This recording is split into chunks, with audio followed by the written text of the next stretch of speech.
Does it? Yeah. Just watch you're still not trying to jam your heel down too much.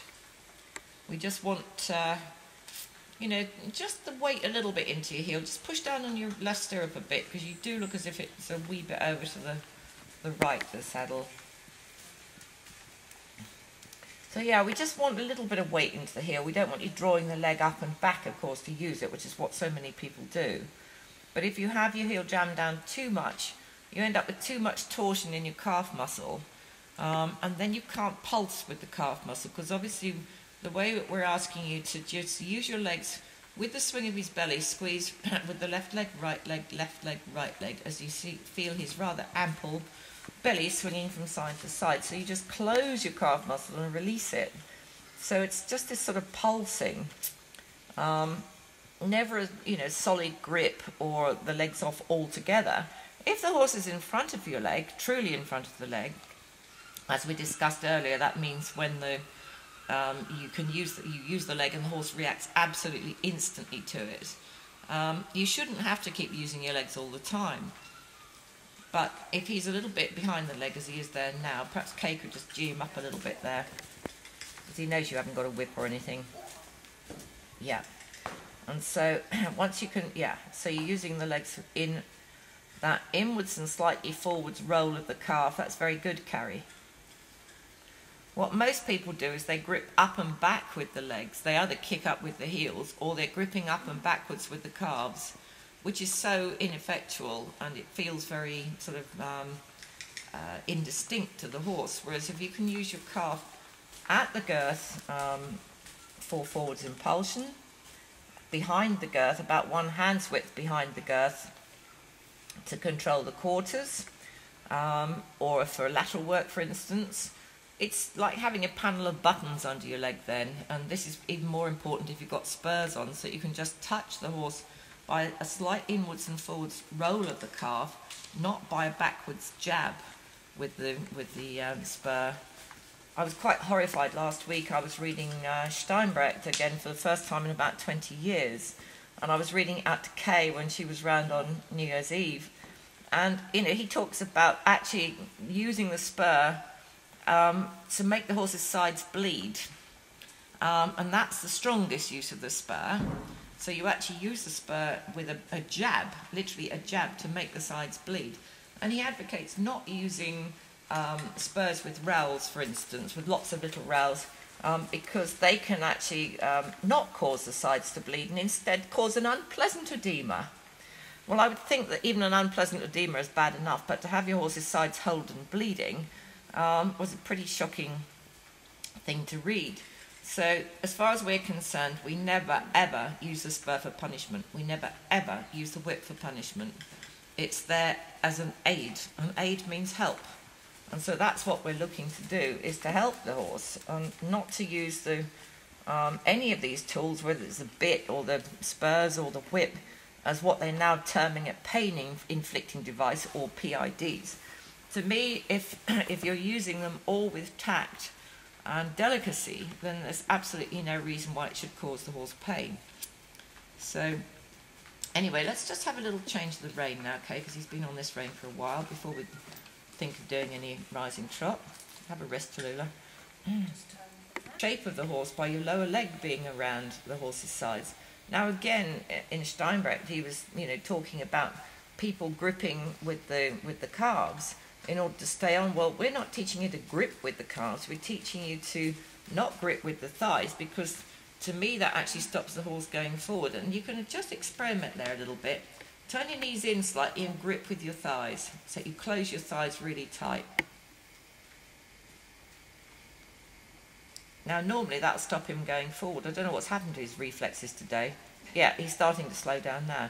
So take your legs, lower legs off, and just literally grip with your thighs. And that will probably make you tighten your seat muscles. Yeah, you see now that's what happens. And then how do you use the legs to get him going forwards again if your legs are stuck off his sides? So release your knee and lower the little toe again. Maybe send him forward a bit, Kay, because he's listening more to you than to Carrie. And so, you know, I can't understand, so many people say that, you know, I'm completely wrong in what I'm teaching. that you've got to turn the thigh inwards. You'll often hear instructors saying to pull the thigh muscle out behind, particularly ladies, because we tend to have rounder thighs than the male of the species who tends to have flatter thighs, and so they get you to pull your thigh muscle out behind, which that turns your knee in and forces the lower leg away from the horse's side. Then we're told that, you know, it takes years for the hip joints to open. It's basically the top of your thigh bone. They say by doing that, it makes the thigh bone open out. Well, it may do so, but all I know is it forces your knee in, the lower leg away from the horse. And if I'd have been riding like that on Sudi when he was a young horse, when he was doing his famous whip rounds to the point that my head used to touch his backside, I know I'd have been on the floor on a regular basis.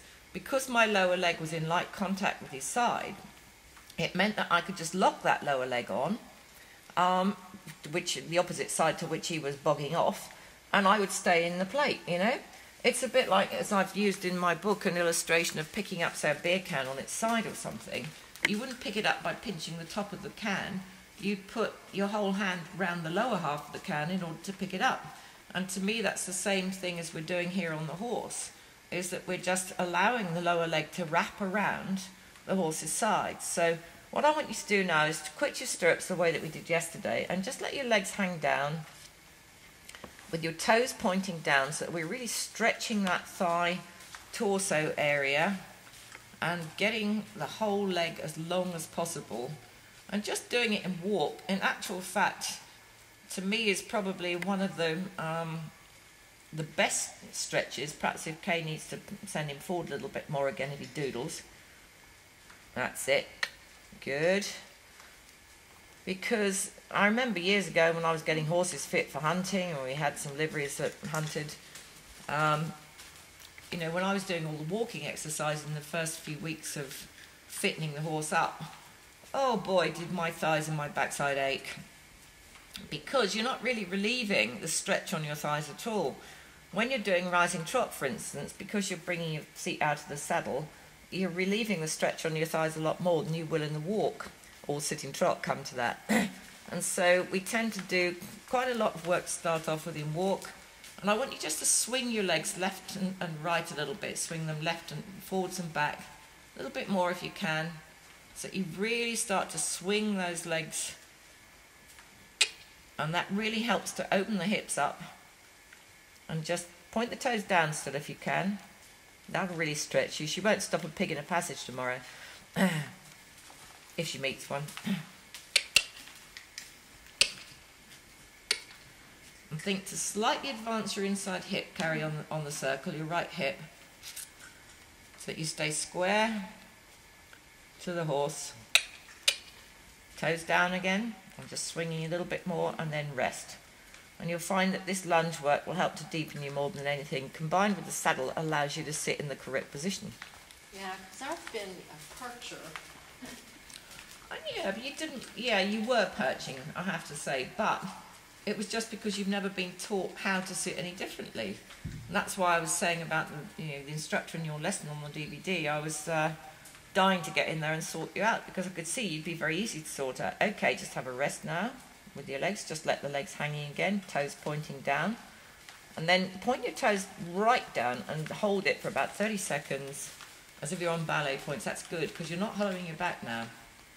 And then count to about 30 seconds and then release again, because we don't want you going so that you feel the burn, because if you're feeling the burn, you're ripping muscles rather than stretching them. That looks very nice indeed.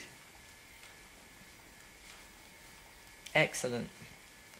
And then relax, just let your legs hang, but without forcing the toes down at all. Yesterday you looked much more hollow back than you do today. I think just putting the stirrups down a hole has helped. But now making you do some work just in walk without stirrups. Yeah, Kay took care of my back. Sorry? What was that? I said, Kay took care of my back. Oh, good. All my muscles are like, What did you do to her? Nothing. Nothing? Oh, right. Yard work. Oh, yard work. Right, okay. Big workout. Yep. Yeah, It never seemed to do much for me. When I was mucking out 10 horses a day, I still had to diet. Yeah, that's good. Now what I want you to do, Carrie, is just to close your seat muscles and your upper thighs. Actually stop moving with him. Squeeze your butt. And you see how it stops him. Okay, walk on again. He's not supposed to turn in, naughty boy, as Kay says. Okay. This time just turn your toes down a little bit as you do it again. So walk on first. Then turn your toes down. And then turn your toes down. Down, down, down. Close the butt. Yep. And you see how just this closing of the seat, it lightens your seat and allows his back to come up underneath you. But it also gives him the signal that you're no longer moving with him and you want him to change the pace. What was that, sorry? I said I'm square behind. He is, isn't he? Yeah. I was thinking that. It looked square from here. And walk on again.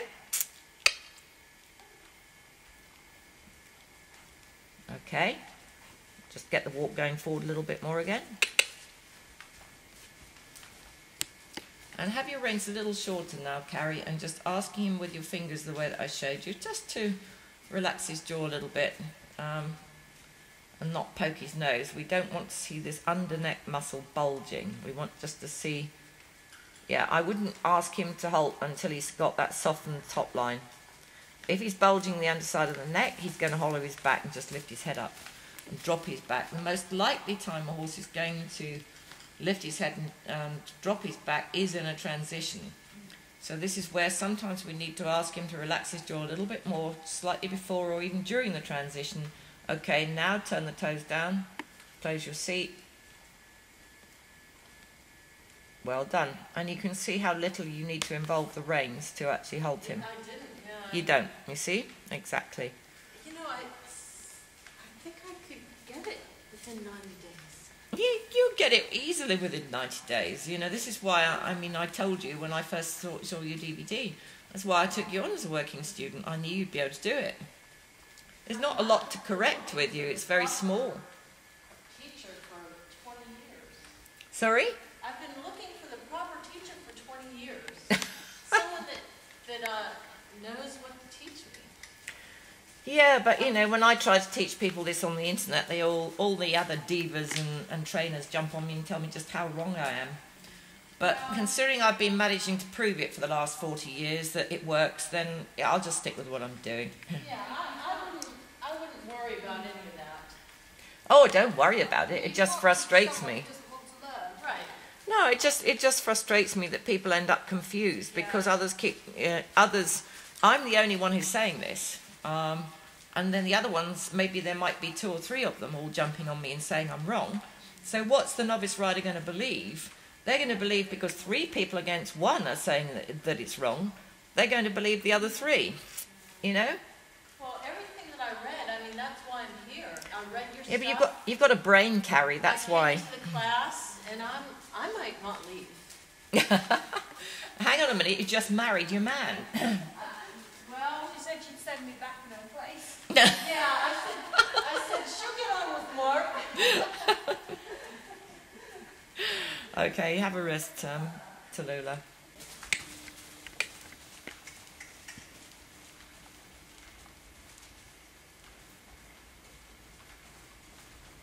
Yeah, that's already better than yesterday. Just making sure your rise is crisp and they're not coming back with a very slight double bump to the saddle. You may not be coming quite high enough forwards to the pommel. Come a little higher. 1, 2, 1, 2, 1, 2. Most people find the saddle this is the hardest time to get it, is when you're in rising trot, when it's altered your balance that bit. That's pretty good, Carrie. In fact, it's very good.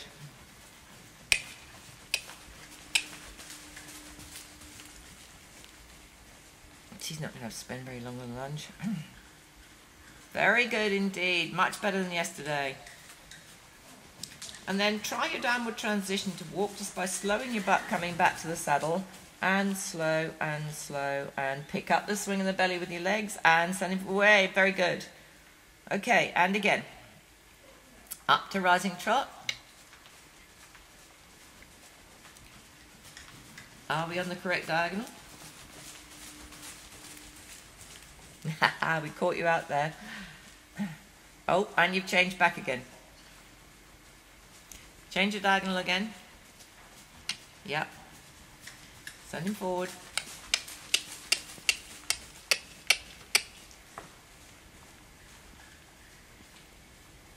Yeah, she's got him quite nice and round there too.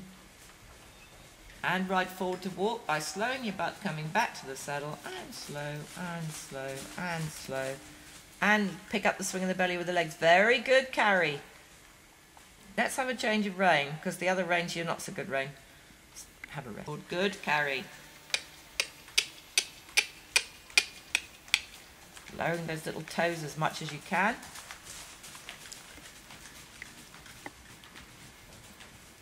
And she's not jamming her heel down now, which makes life a lot easier. And walk. Have a little stretch. Okay, just in walk for the moment. Just want you to see if you can tell me when you think your seat bones are rising and falling. So, tell me when your left seat bone's coming down. Down, down. Yeah.